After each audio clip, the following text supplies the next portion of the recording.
and will be the last bloc to defend that. Whether they label us the way they want to label us is up to them. But racism is something that cannot be embraced, cannot be negotiated with, and cannot be tolerated. It must be crushed, and crushed mercilessly. We must not tolerate somebody who wants to hide behind the broomstick and say, no, this is my cultural right. I mean, how many cultures do you have? People from Venda, they have their culture. Who disrupted their culture? If they want to practice their culture during their national days, they do that freely in a free South Africa. Why a certain race believe that they must be alone, and they must be them alone, do things alone, take their children to a school alone? Any other culture must not come. Imagine this, a t-shirt that reopens the wounds of our nation's history, a reminder of apartheid's violence and loss. How would you feel if a t-shirt with the words, "Don't kill Chris Hani Again," appeared in our country, a nation still healing from its past? Why does this t-shirt exist? And what does it mean for our democracy today?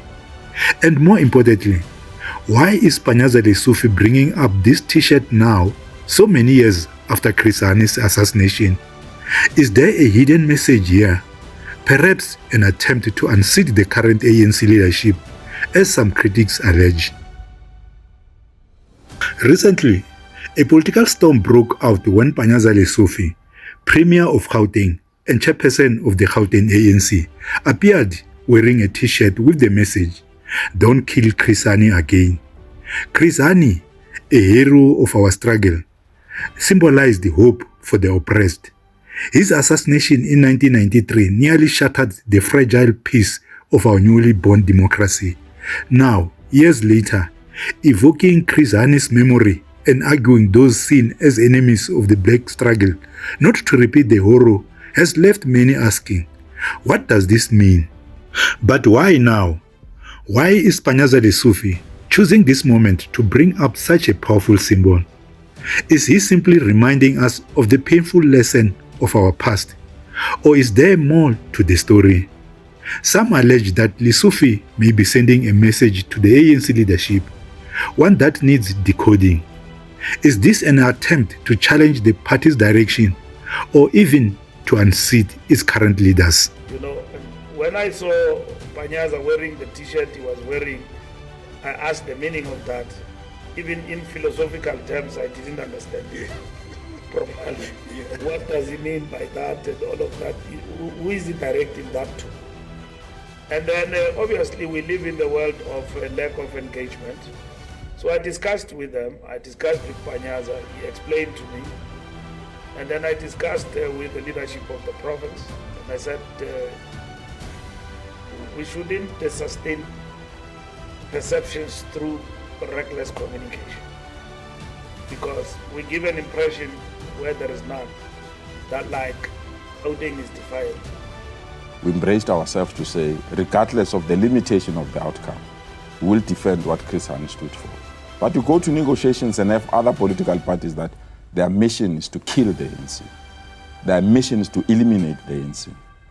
The voters might have said what they've said, but to kill the ANC will never happen. As long as some of us still breathe, as long as some of us are still members of the African National Congress, Chris Hani will never die. Even if voters have thrown us in the lion's den with some of this organization that hate transformation, some of this organization that still glorify an apartheid flag, some of the organization that still wants Oranje and other institutions, we said for the sake of our citizens, for the sake of the poor, for the sake of the weaknesses, we'll dust ourselves and try to form a government of national unity. Regardless of that, we have been bullied, we have been insulted by political parties that have no credence whatever to build a non-racial transformative society.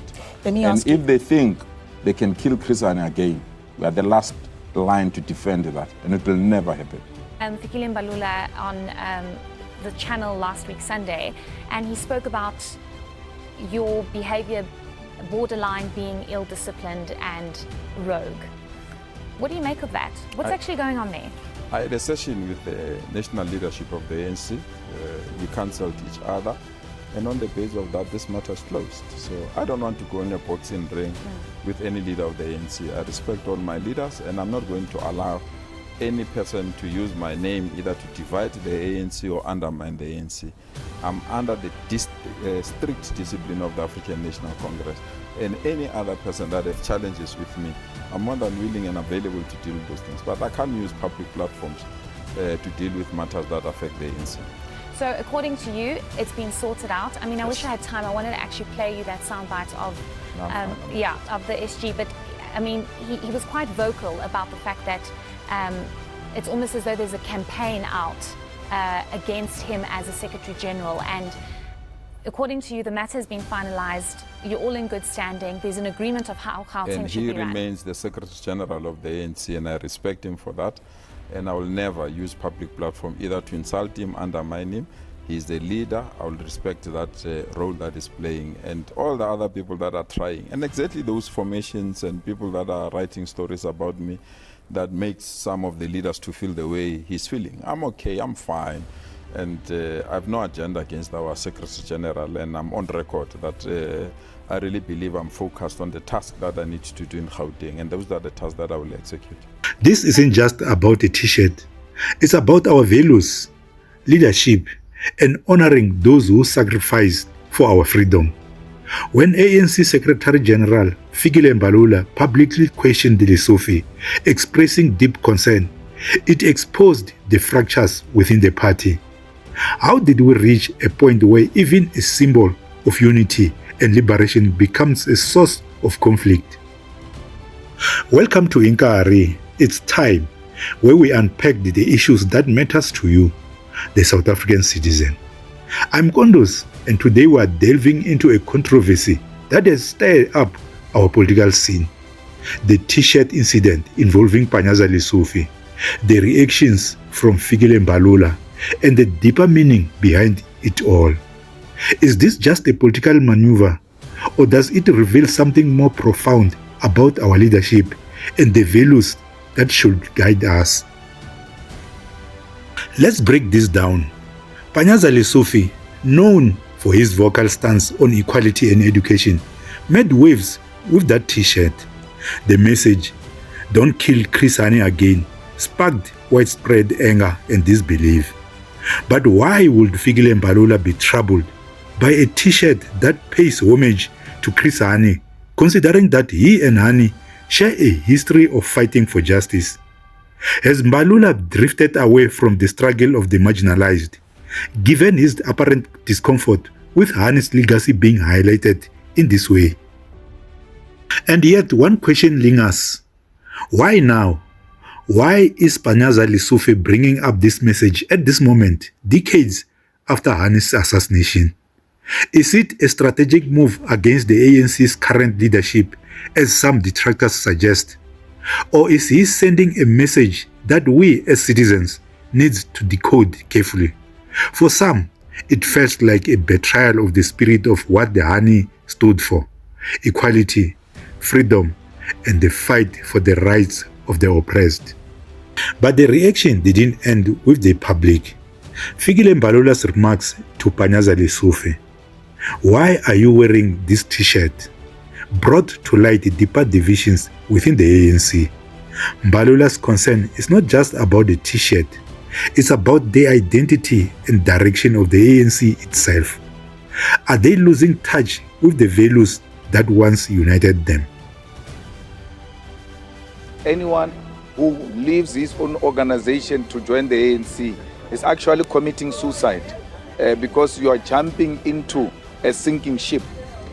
Look at them, even with a crisis, they still have room to insult each other in public and call each other names and ridicule each other in a manner they are doing. Why would a Secretary-General of a growing party that is self-correcting ask a grown man, "Why are you wearing this t-shirt?" Asking him to explain himself about a t-shirt that has got your leader is Twaland's face on that t-shirt? That should excite you. No, they see a fight in each other when they meet. and to go to them, it will be suicidal. How you respond to this narrative that has started to grow around you from some quarters that you are trying to divide the coalition government? Well, it's during the apartheid, we call it Stratcom. The apartheid regime established a machinery to badmouth or instill fear in white South Africans. So here it's the same script, but different actors.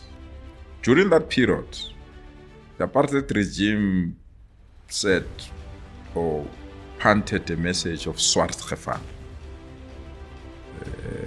That black people, if they take over, they will kill your children. Black people, when they take over, they will do all these bad things, drive you to the sea and all other things. Such an extent that on the eve of freedom, some people went into mountains, bought their food to stay there, stocked food. Immediately after freedom or 1994 breakthrough, they then have this thing called Roy Gevaar.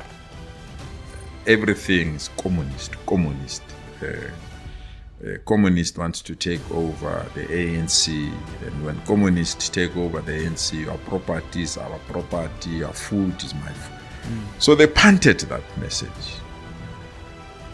And when that message could not succeed, they identified certain leaders of the ANC. They call them hawks or radicals. Chris Hani, Joe Slovo, the leader that groomed me, Harry Kwala, Winnie Mandela. So no, these ones are good, but these ones, they're bad. Yeah. And that's how Chris Hani was assassinated. So there were leaders that were labeled as bad leaders in the ANC. So the regime is doing the same with me. They know my view about the Bella Bill. They know my view about NHI. They know my view about race. I hate racism with passion, Sizu. I hate it.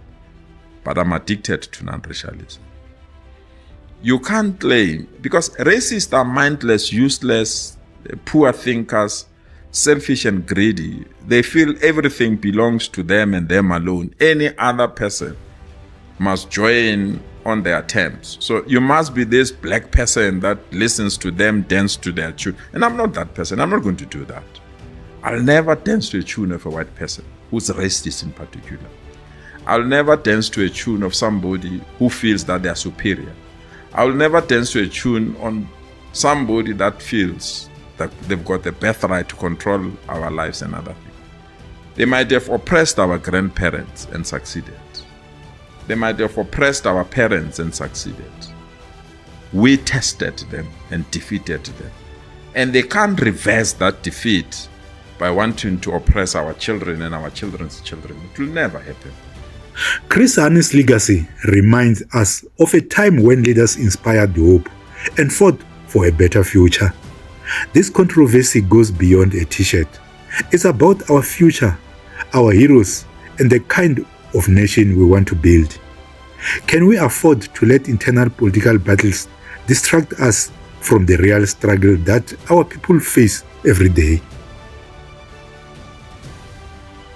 We must hold our leaders accountable, not just for their words, but for their actions and the respect they show for our history.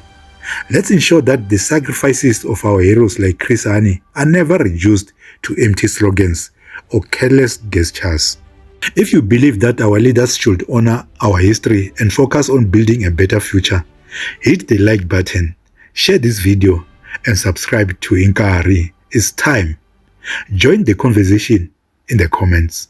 What do you think about this controversy? Does it reflect deeper issues within our leadership? Is there more to Lesufi's message than meets the eye?